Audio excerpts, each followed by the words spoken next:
Hello everyone, today's video is a Mille Feuille.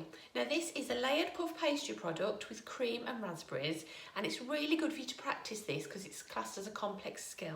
There's two complex skills in there. There is the piping and the puff pastry.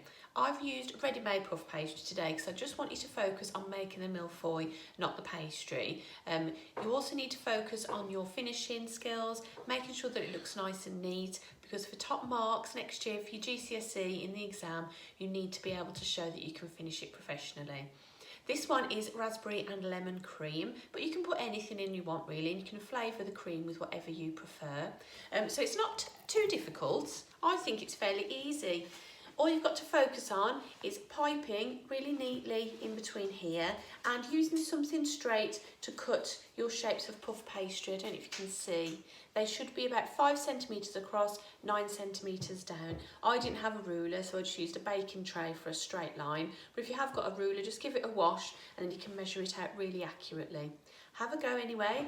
As usual, please email me your photographs. I'd love to see what you've made. It really is good for you to be practicing your complex skills at home. So have a go with this puff pastry. If you do want to really push yourself, find yourself a recipe for puff pastry, make that yourself, and then you can have a go at making the Mille Feuille. Hope you enjoy them. Take care. See you soon. Bye.